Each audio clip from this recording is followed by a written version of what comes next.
Violence is at the center of most video games, and it is quite understandable as to why. Violence is ingrained into the DNA of some of the most popular genres, from first-person shooters to action-adventures. In many ways, this is what makes Eastshade, a new open-world adventure game about a traveling painter, feel like somewhat of an oddity.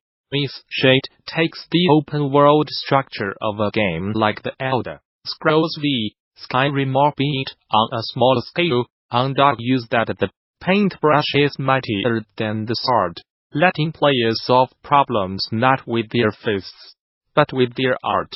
For the project's founder Danny Weinbaum, and the rest of Eastshade Studios, creating a game that eschewed violence in this way for painting proved incredibly challenging.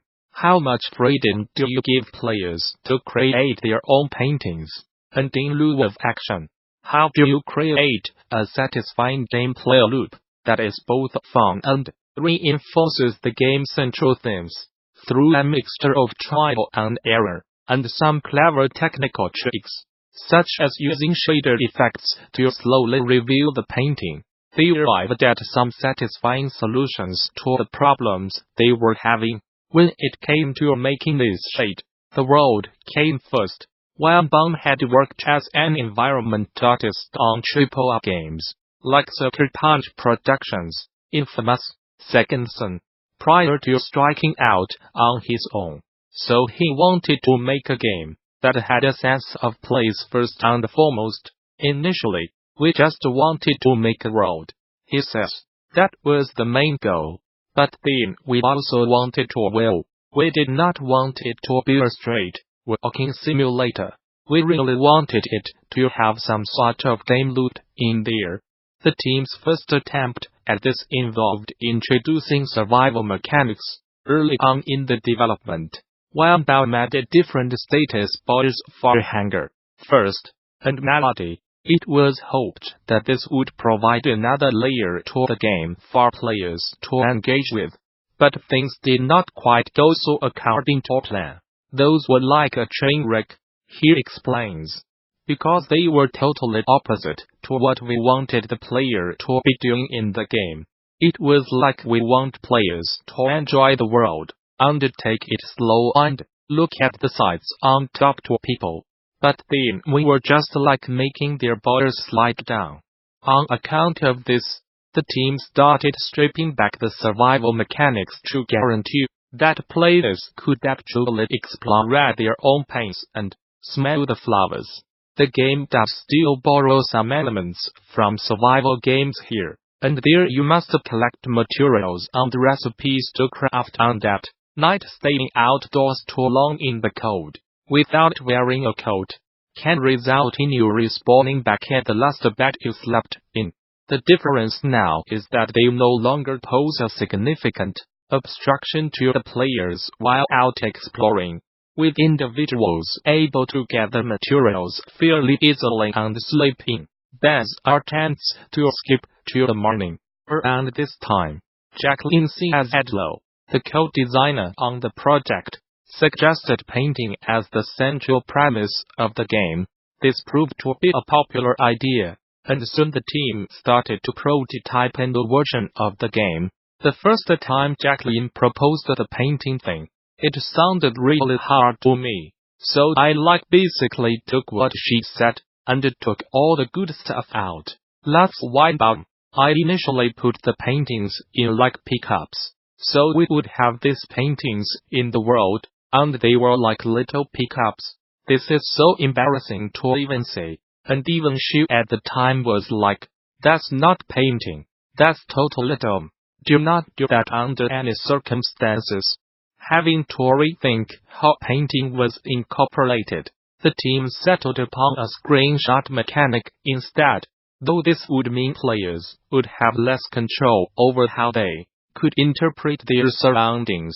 This mechanic would ensure the game was still accessible for even the least talented of painters, allowing individuals to simply stretch the parameters of the canvas on the screen and capture the image held within. Whenever a player paints in the game, The image is serialized into the game's data and appears on screen on a canvas. So, in a basic quest, you'd be given a commission to paint an object out in the world, and would then be required to find that item based on audio and visual cues. Kind of like a simple game of I Spy. How it actually works is when you paint it records the time of day and special objects within view, says Weinbaum. So, we mark up special objects that are useful for quest stuff, are just stuff that we think NPCs would like that we could actually type into something in the dialogue that NPCs will say to you. This means that as long as you have captured certain objects or events, you will be able to hand in the quest and receive compensation in the form of the game's currency, glowstones.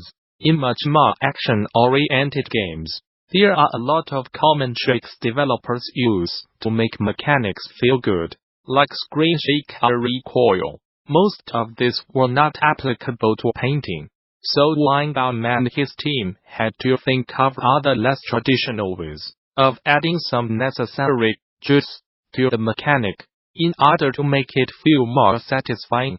We had to come up with something that was a little bit cooler than just the thing popping up in front of you, states Weinbaum. Because I mean it already is dangerously close to just like a photo or a screenshot, so we wanted at least to support the fantasy with some sort of animation. What they ended up using was a clever shader effect that allows the painting to slowly emerge out from the canvas after a screenshot is taken. This gives the effect of the painting appearing over time, and had the added bonus of being cheap and easy to pull off inside of Unity, the developer's chosen engine. I am actually using the mips of the texture. He explains. I basically use a mask that's just black and white, and it's kind of blacker towards the edges and whiter towards the middle, and it's basically just a bunch of paint splatters and concrete and whatever stuff I could find to make the Photoshop image that is the mask. Then it uses that mask as an alpha or the opacity for the first mip. Then it bleeds in and does the second layer. Then it does the next layer after that. So, the effect is that it first kind of blends in with general color, and then it starts bleeding in with the more detailed, finer stuff with the higher resolution mips. In many ways, painting in Eastshade is simply a vehicle for exploring and interacting with the world. Over the past 5 years, Weinbaum and his team have created a lush open world, roughly 1 kilometer x 1 kilometer, featuring different biomes, towns, and cities therein. The team also opted to do this all by hand, rather than turning to procedural methods. That was a point of pride for Weinbaum, though he is quick to clarify that does not mean he is not a fan of playing procedural games himself. Hand-authored has always been our manifesto, he claims. I am more of an environment artist than I am a programmer, so that is kind of more of the way that I set up the world, that is, to craft every corner of it. That's one of our unique selling points too, that we are not procedurally generated. Jaclyn places every single plant, every single nook and cranny in the world is all hand-authored, and everything has a reason to be there. I wear that as a badge of honor. To accomplish this, Weinbaum made use of a prefab stamper, which allowed him to create a scene from a bunch of unique props, and then place it into the world, quickly and seamlessly with the prefab, able conforming to the height of the terrain. It's his hope that this approach will create a beautifully compressed world, with lots of little environmental details for players to capture in their paintings. In this GDC 2011 talk, PopCap Games, Jason Kapalka delivers a post-mortem of Bejeweled, one of the most popular puzzle games of all time. Kapalka discusses the initial inspiration behind Bejeweled, a game they described as a terrible game, an awful game, called Colors Game. But it was the central mechanic Colors Game which led to a desire to improve upon the concept. It was an insightful talk that's definitely still worth watching, so developers should not miss the opportunity to do so now that it's freely available on the official GDC YouTube channel. In addition to this presentation, GDC Vault and its accompanying YouTube channel offers numerous other free videos, audio recordings, and slides from many of the recent game developers conference events.